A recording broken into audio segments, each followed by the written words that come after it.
Here, ons kom voor U met blye harte. Met harte wat ontjuig en jubel, omdat ons weet, ons is U kinders. Ons weet, Here, dat ongeag ons lewensomstandighede, ongeag die goed wat met ons gebeur, dat niks ons uit die hand kan ruk. Dat U liefde ewig is.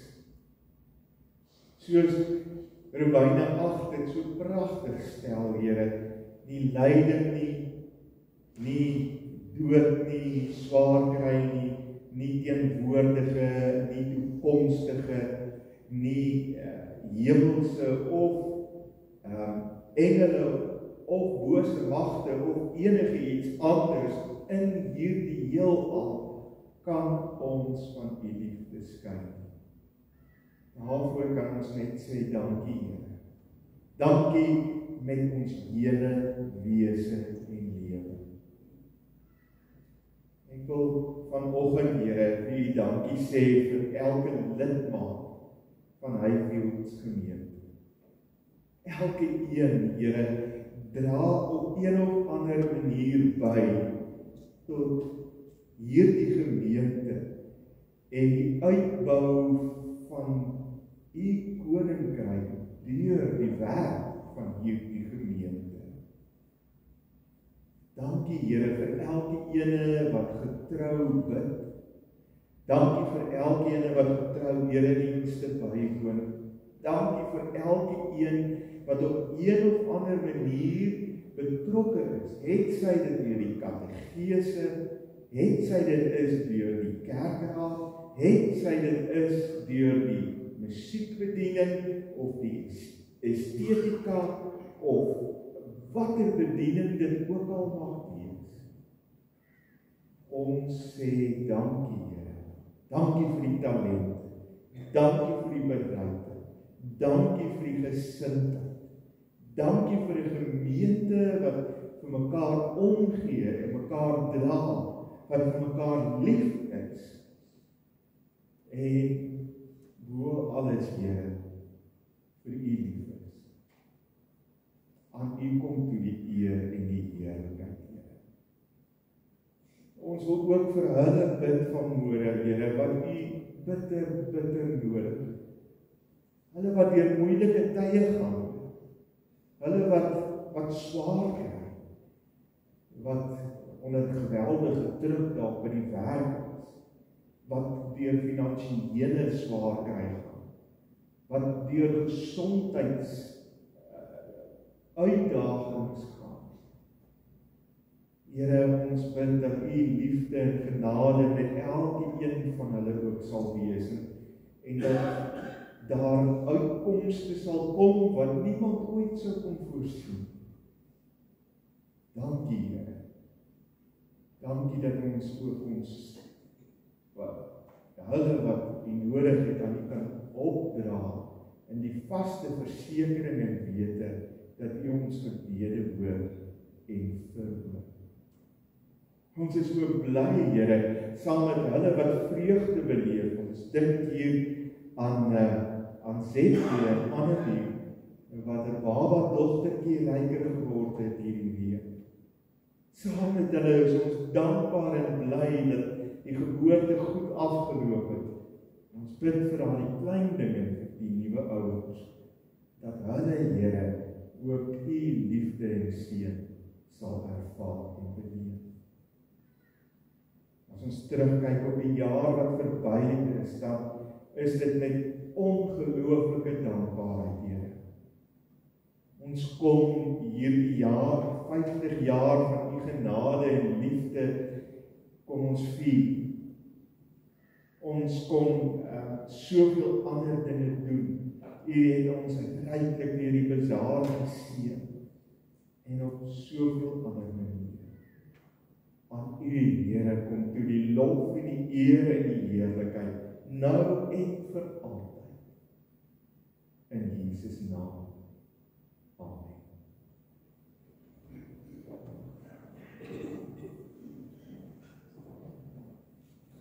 Oh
kom. Mag God die Vader en sy liefde met u wees. Mag God die Seun deur sy genesende en helende krag en sy verlossing in ons wees. Mag die Heilige Gees wat in ons woon, ons in die waarheid lei tot eer van sy heilige naam. Amen. Ek vra dat die kinders saam met Tannie Rensa uitgaan. Julle is welkom, daar is hy daar agter. Julle kan saam met daar staan. Julle is baie welkom, al die kinders, baie welkom om saam met daar uit te gaan.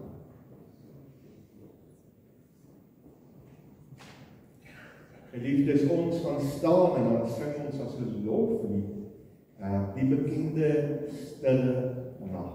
Is dit nie 'n pragtige lied nie? Nee, dit bly maar altyd 'n gunsteling in hierdie tyd van die jaar, Stille Nag. Kom ons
Ek gaan eers vra, want sien, daar is nie een wat hier is, wat nie op een of ander manier in hierdie gemeente 'n verskil maak. So kom ons staan, soos wat ek die groepe uitroep, net daar op die plek waar jy is, sodat almal kan sien hoe ons as gemeente betrokke is. Want ons sê so maklik, dis net 'n klein groepie, dis net sekerheid. Ja, natuurlik is daar so 'n kerngroepie wat waarskynlik by baie van die goed betrokke is. Maar dit beteken nie dat ander nie ook op 'n manier iewers hulle deel doen. So ek wil vra dat die kerkraad eers opstaan.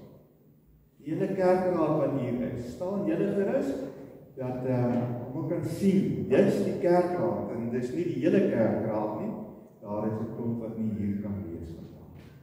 Ek wil, bly staan, ek wil vra dat almal wat help met die klank en die voorsang en die wat ook al rondom die klank en die musiek, dat julle sal staan, asseblief. Ek wil vra dat almal sal staan wat met die estetika, die goed wat mooi is in die kerk, dat julle ook sal staan. Ek wil ook vra dat die wat dalk iewers deur die jaar iets gebak het, of kos gemaak het, vir watter funksie, vir watter geleentheid ook al, dat julle ook sal staan, asseblief. Ek wil ook vra dat die wat vir die gemeente gedeeld in gebed ingetree het, dat julle ook sal staan, asseblief. Seker al van ons baie julle sal staan. Ek wil graag vra dat almal wat gereeld eredienste bywoon, nou bedoel ek nie soos in elke Sondag nie, maar wat op 'n gereelde manier die eredienste kom bywoon, dat julle sal staan. As jy hier is vandag, dan moet jy staan, hoor.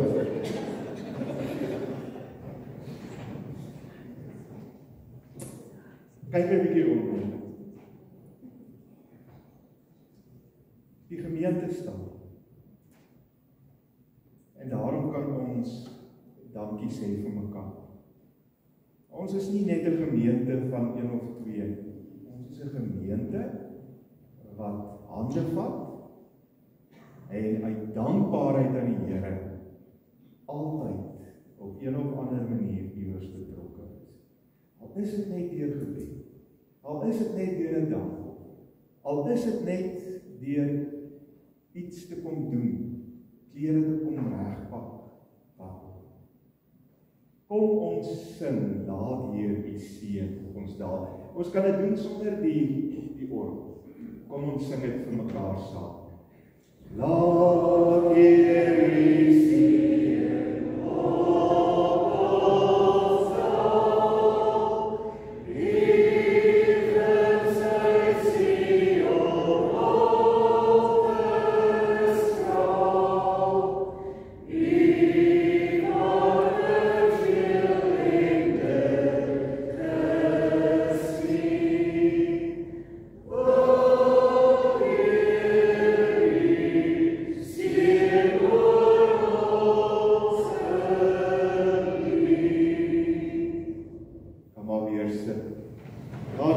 Egter een persoon wat hier is vandag wat ek op 'n baie besonderse manier voor dankie wil sê. Weet daar gebeur baie goed agter die skerms.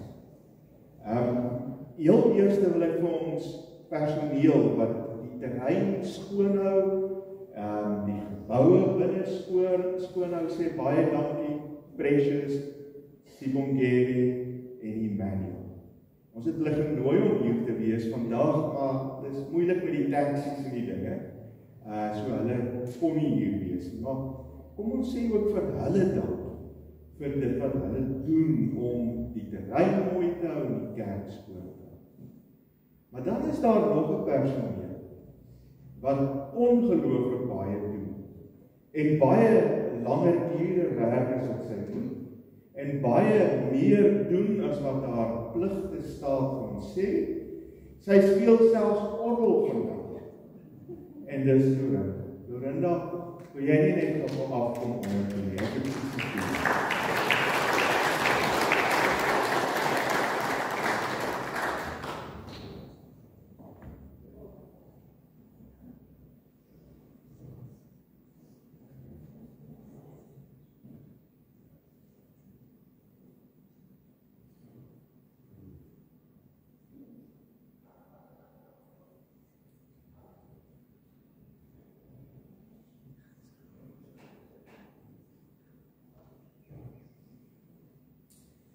Hoor DJ maar sy queen.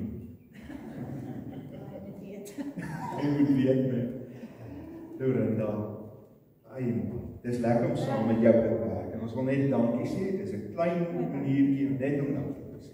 Ons waardeer, baie dankie. Geliefdes, ons skriflesing van môre kom uit Johannes 3, vers 1 tot 16.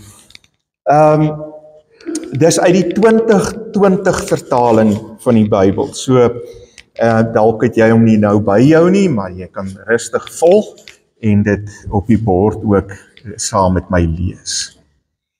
Daar was 'n man uit die geleerdere van die Fariseërs met die naam Nikodemus, 'n leier van die Jode. Hy het in die nag na Jesus gekom en vir hom gesê, Rabbi, ons weet dat u 'n leermeester is wat van God gekom het. Want niemand kan hierdie tekens verrig wat u verrig as God nie met hom is nie. Jesus het hom geantwoord, Amen, amen, ek sê vir jou, as iemand nie van bo gebore word nie. In die ander vertaling staan daar weergebore word nie. As iemand nie van bo gebore word nie, kan hy die koninkryk van God nie sien nie. Nikodemus sê vir hom, hoe kan 'n mens weergebore word as hy reeds oud is? Hy kan tog nie 'n tweede keer in die moederskoot ingaan en gebore word nie? Jesus antwoord hom, Amen, amen, ek sê vir jou, as iemand nie uit water en gees gebore word nie, kan hy die koninkryk van God nie binnegaan nie. Wat uit die vlees gebore is vlees. En wat uit die gees gebore is gees. Moenie daaroor verbaas wees, dat ek vir jou gesê het, julle moet van bo gebore word nie.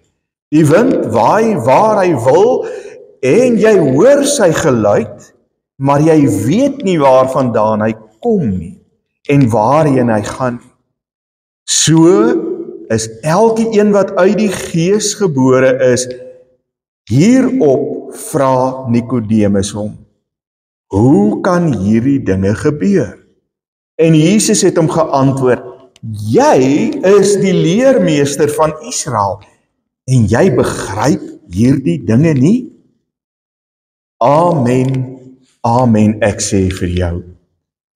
Ons praat oor wat ons weet, en ons getuig oor wat ons gesien het. En tog aanvaar julle ons getuienis nie. As ek julle van die aardse dinge vertel en julle glo nie, hoe sal julle dan glo as ek julle van die hemelse vertel? En niemand het na die hemel opgevaar nie, behalwe hy wat uit die hemel neergedaal het. En dit is die Seun van die mens. En net soos Moses die slang in die woestyn verhoog het, so moet die Seun van die mens verhoog word, sodat elke een wat in hom glo, die ewige lewe sal hê. Dan vers 16, wat ons so goed ken, want so lief het God die wêreld gehad, en eintlik daai woordjie wêreld, is eintlik breër as net wêreld soos wat ons dit verstaan, dis kosmos. Want so lief het God die kosmos gehad, dat hy sy unieke seun gegee het, sodat elke een wat in hom glo, nie verlore sal gaan nie, maar die ewige lewe sal hê.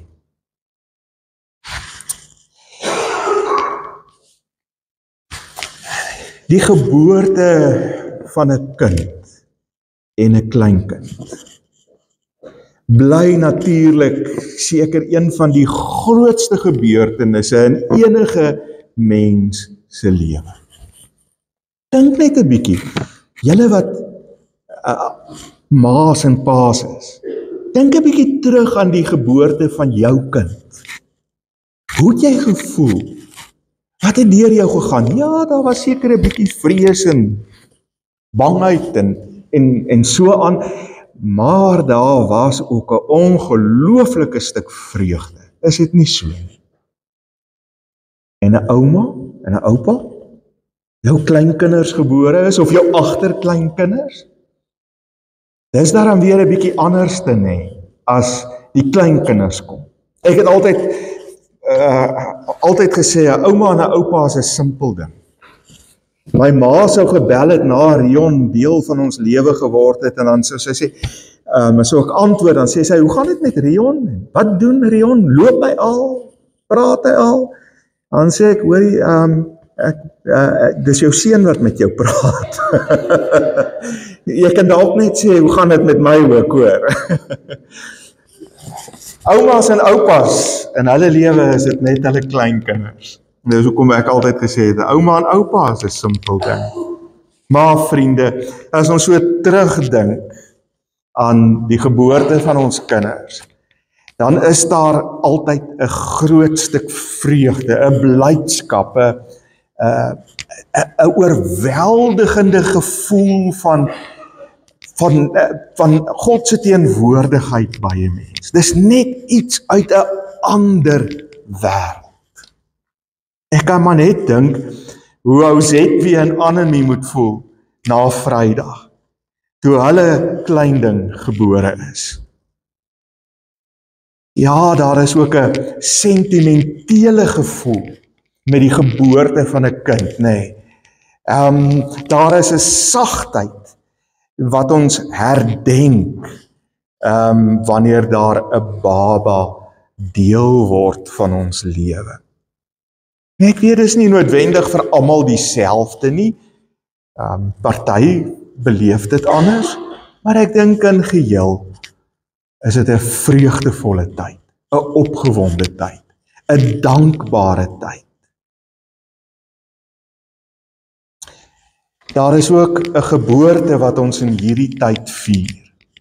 Naamlik die geboorte van Jesus Christus. Dis waaroor Kersfees toch gaan. Dit gaan oor die belangrikste geboorte wat nog ooit in die geskiedenis van hierdie wêreld ooit plaasgevind het. En nie net hierdie wêreld nie. Ons het gelees, die ganse skepping, die hele kosmos. Jan de Wet het 'n mooi manier om hierdie geboorte van Jesus te beskryf. As hy die liedjie sing, hierdie kind, wie sou kon dink dat eeue terug, soos die profete sê, in Bethlehem 'n kind sou kom, wat in 'n krib sou lê, en wie sou kon dink dat hierdie kind, Maria en Josef se seun, die sonde van hierdie wêreld op hom sou neem. Wie sou kon glo dat hierdie kind, wat lag en speel en sing, vir al sy maatjies in die buurt, en vir ons die lig sou bring? Wie sou kon droom dat hierdie kind die wonder laat gebeur? Dat dooies opstaan en dowes hoor, en sondaars hul bekeer. Wie sou kon raai dat hierdie kind vir 'n wêreldse pyn en nood as verlosser aan 'n kruis sou sterf en opstaan uit die dood? Pragtige woorde, nê? Hierdie kind. Dis juis hier in Johannes hoofstuk 3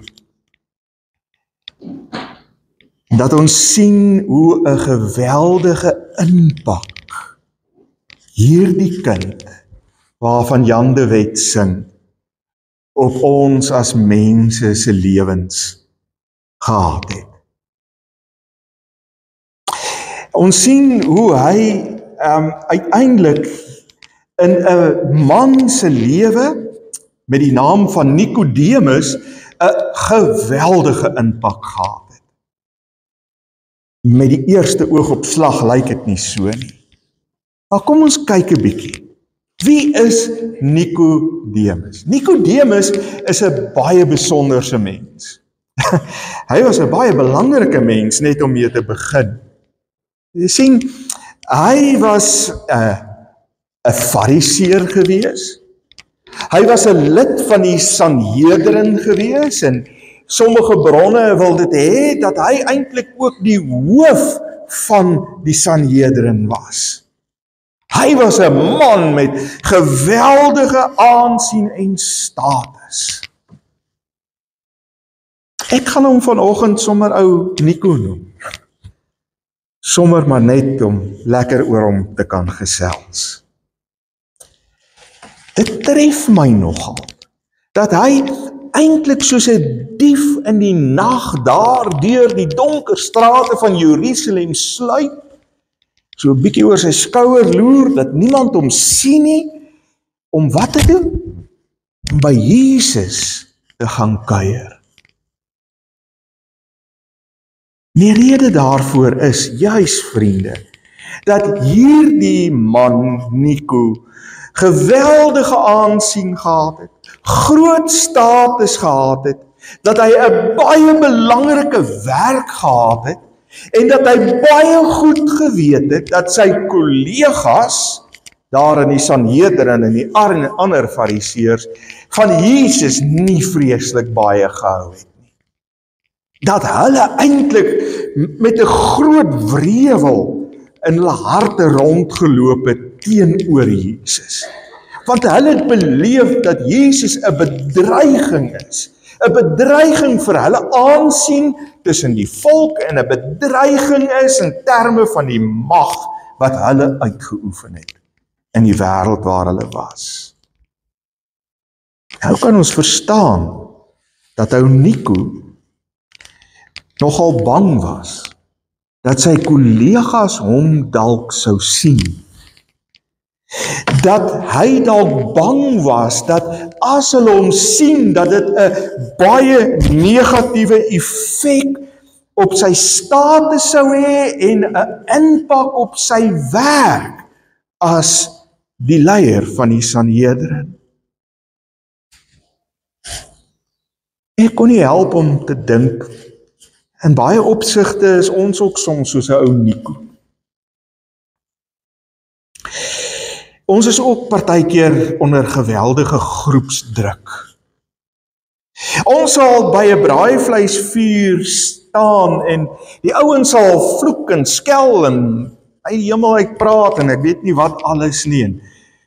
Maar ons sal nooit opstaan, baie selde, en sê dis nie hoe 'n kind van die Here maak nie. Ons sal eerder by die werk ook stil bly oor dit wat daar gesê word en hoe daar te werk gegaan word. Hoe eerlik mense is of nie is nie. Ook in ons vriendekringe sal ons partykeer maar wegskram van die ding, want net nou sê mense ons is pretbederwers omdat ons met die Bybel sogenaamd onder die arm loop. En ons is bang. Ons is bang vir die impak wat ons uitleef van ons geloof dalk op ons vriendskappe sal hê en op ons werk sal hê.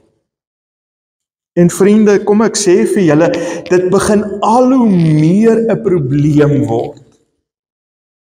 Daar's 'n ou in Engeland, nie te lank terug nie, gearresteer, bloot omdat hy voor 'n aborsiekliniek gebid het. Ernstig. Daar's 'n ander ou weer in Australië gearresteer omdat hy met 'n bordjie in die openbaar rondgeloop het wat gesê het God is love. Gearresteer. So, dit raak moeilik en dit raak gevaarlik om in die openbaar al hoe meer te wys dat jy 'n kind is van die Here. Daar's 'n risiko daaraan. Om met Jesus, lyk dit vir my, geassosieer te word, kan persoonlike en professionele implikasies vir ons inhou. soos dit vir ou Nico die geval was.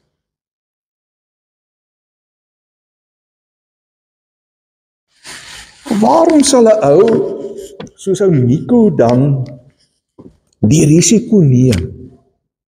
Waarom sou hy dan enigstens die kans waag? Want vriende, selfs in die donker van Jerusalem sou iemand hom dalk kon raakloop en kon sien dat hy daar uit Jesus se blyplek uitsluit of ingaan.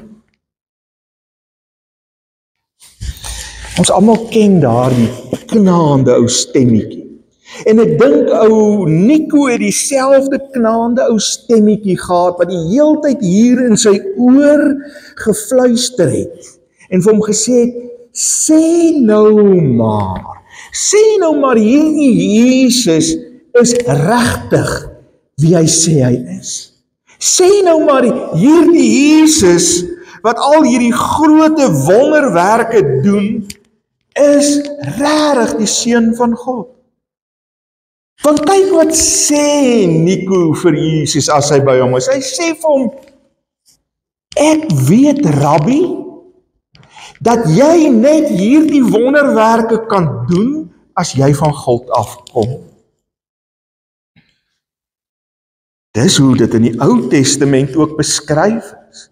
Dat die Messias iemand sou wees en almal sou hom raak sien en herken en erken deur die dinge wat hy doen en sê. Maar in Nico se hart is daar 'n stukkie twyfel. Ten spyte van die stemmetjie.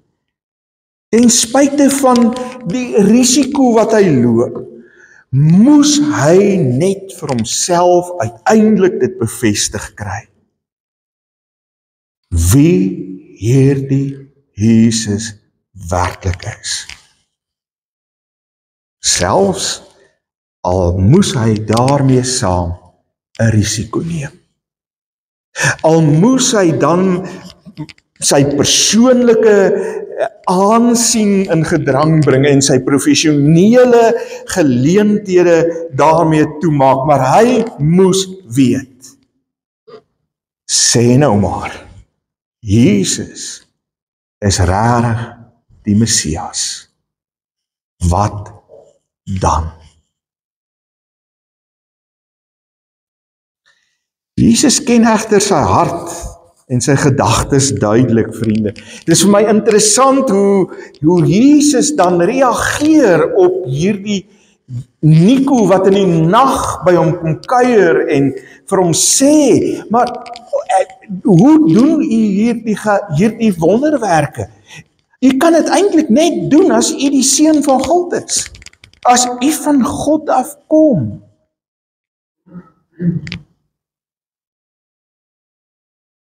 Net soos God vir Nico geken het en die vrese wat in sy hart geleef het, ken Jesus ook elke een van ons se vrese, die twyfel waarmee ons partykeer leef, selfs die ongeloof waarmee ons deur die lewe gaan.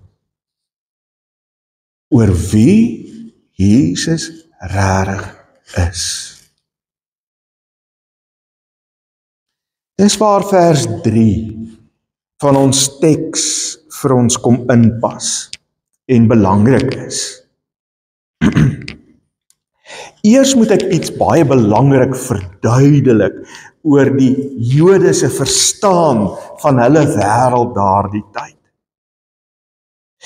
Hulle het, en is eintlik vandag nog ook so, sonder enige onsekerheid, het hulle geleef en geglo dat hulle die uitverkore volk van God is.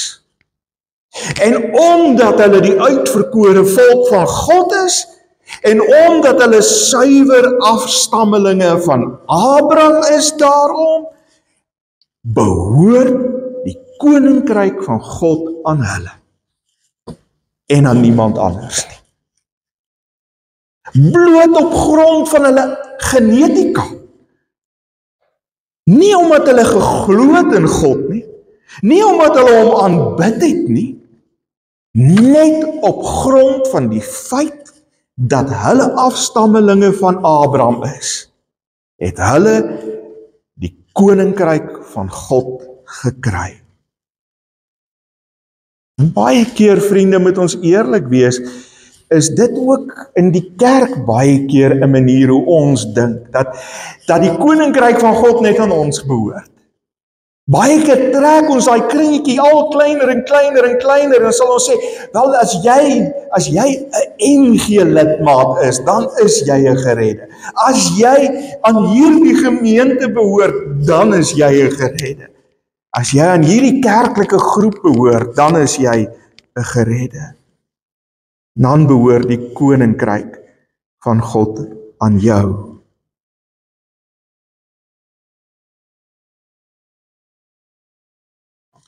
Wat Jesus egter vir Nico sê,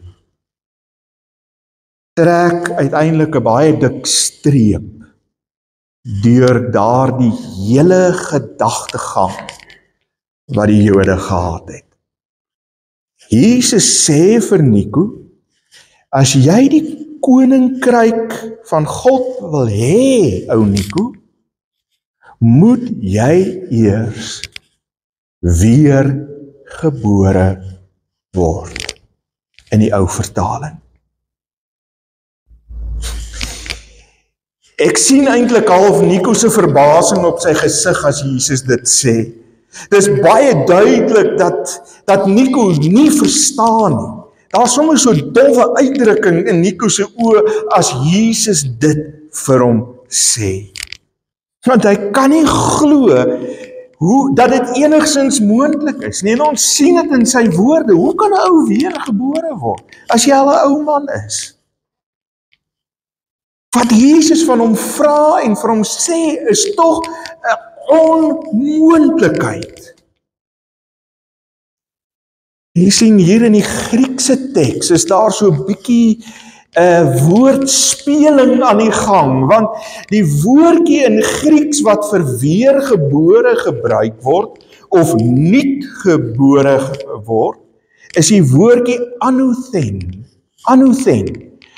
En die woordjie anothen word deur Jesus en deur Nico gebruik. Beide van hulle gebruik dieselfde woord. So as Jesus sê, jy moet weergebore word, dan gebruik hy die woordjie anothen. En as Nico praat en sê, hoe kan ek weer gebore word deur in die moederskoot te gaan, dan gebruik hy ook anothen. Maar hierdie woordjie anothen het ook 'n ander betekenis. En dis hoe die 2020 vertaling het vertaal, van bo. Van bo. Hoe kan julle hoor hoe hulle mekaar heeltemal verkeerd verstaan het, nê? Hoe die een net vaskyk in die fisiese en die ander ene in die geestelike kant die bedoeling daaraan sien. Nico hoor, hy moet fisies weergebore word. Jesus bedoel, jy moet van bo af gebore word. Nie fisies nie, maar geestelik, deur die Heilige Gees gebore word. Die fisiese geboorte is die watergeboorte waarvan die teks praat. Die van bo gebore word is die geestelike gebore word. Daarom sê Jesus, jy moet deur water en van bo gebore word, om die koninkryk van God te kan kry.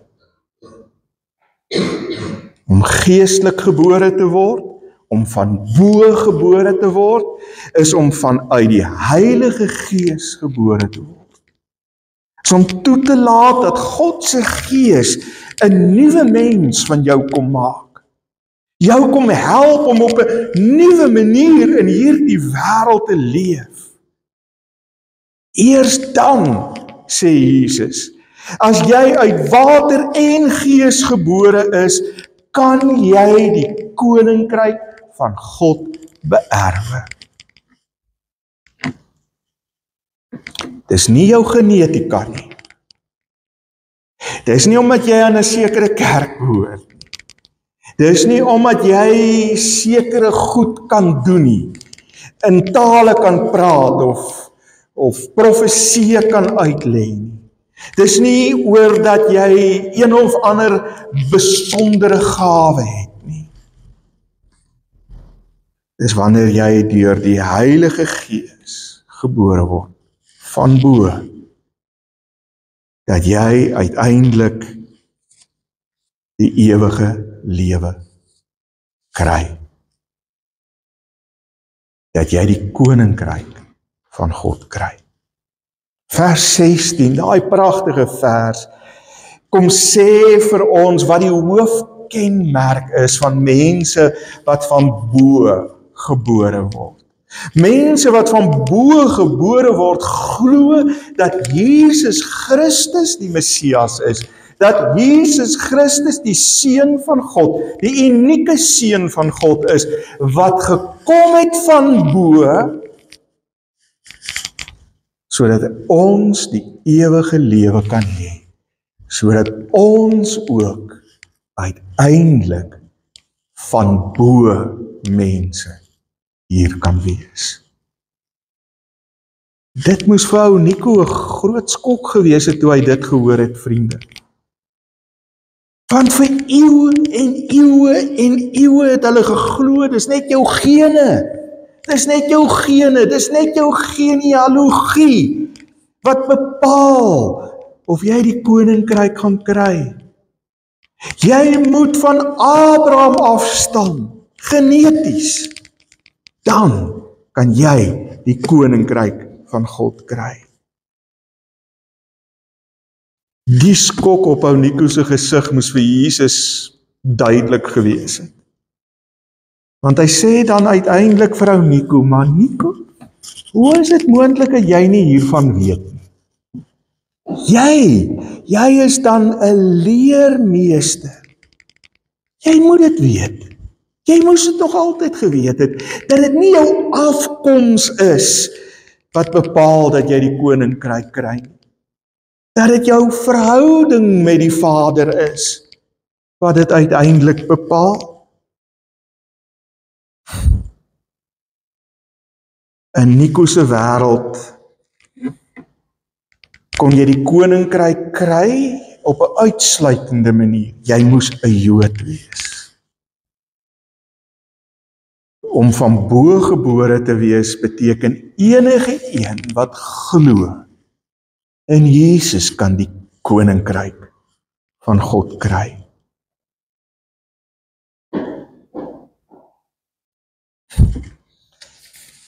Hierdie Kersfees, liewe vriende, vier ons die geboorte van hierdie kind waarvan Jan de Wet gesing het. Maar weet julle, hierdie geboorte van hierdie kind waarvan Jan de Wet gesing het, gaan ook oor my en jou geboorte. Ons wedergeboorte. Ons geestelike geboorte. Ons van bo geboorte. Ons geboorte as kinders van die hemelse Vader. En van bo gebore mense leef anders as voorheen. Hulle is nie meer mense wat in die skaduwees rondsluip nie. En in die donker hulle godsdiens, hulle verhouding met die Here leef nie. Van bo gebore mense, geestelik gebore mense, 'n heilige Gees gebore mens, is mense wat in die lig lewe. Sigbaar, vir almal om te sien dat hulle van bo gebore is. Die vrug van die Gees, sê Galasiërs 5 vers 22, is vreugde, vrede, dankbaarheid, noem dit alles op. Mense wat van bo gebore is, sien ons in Handelinge 2 tot 4, is mense wat totaal en al anders leef, wat omgee vir mekaar, wat uitreik na mekaar, mekaar se laste dra, mekaar omgee. Wat vir my interessant is, Johannes 3 is nie die enigste keer wat ons lees van ou Nico nie. Daar's nog 2 ander kere. Die tweede keer wat ons van hom lees is in Johannes 7 vers 50. Dit is wanneer Jesus gearresteer word en dan is dit Nico wat opstaan en vir die ander skrifgeleerdes en fariseërs sê, doen ons die regte ding? Is dit wat ons moet doen? Hy tree in vir Jesus. Dan die derde keer wat ons van hom lees, is in hoofstuk 19 vers 39. Na Jesus se dood, wanneer Jesus se liggaam voorberei word om in die graf neergelê word, is dit Nikodemus saam met Josef van Arimatea wat Jesus se liggaam vir die graf voorberei. In die lig vir almal om te sien. In die lig. Nie meer al sluipende in die donker strate van Jerusalem. En die tradisie wil dit hê. Of dit waar is, weet ek nie. Maar die tradisie wil dit hê dat Nikodemus as 'n martelaar vir Christus gesterf het. In die lig. In die lig. Dis my gebed vir hierdie Kersfees, vriende. Dat dit nie net die geboorte van 'n kind gaan wees nie. Maar die geboorte van hierdie kind waarvan Jan de Wet sing. Maar dit ook die geboorte sal wees van elke een van ons. Dat elke een van ons weer opnuut die van bo gebore wees, deur die Gees gebore wees, lewe sal gaan lewe. Dat ons van bo gebore wees, in die lig van Christus sal gaan lewe. En nie in die donker skaduwees van die wêreld nie. Amen. Here,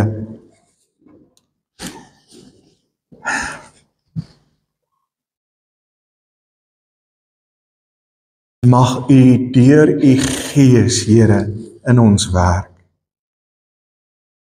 Mag U deur U Gees, Here, ons nuut kom maak. Mag ons van bo gebore word, sodat ons in die helder lig van Christus kan leef, kan ophou om weg te kruip in die skaduwees van hierdie wêreld. Mag ons die risiko neem om uit te gaan en met vreugde en blydskap te getuig dat U die Here van ons lewe is. Ons bid dit in Jesus naam, Here. Amen.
kom ons gaan woon in sy lig en nie donker nie. Mag die liefde van God die Vader, die genade van God die Seun, die teenwoordigheid van die Heilige Gees in ons, by elke een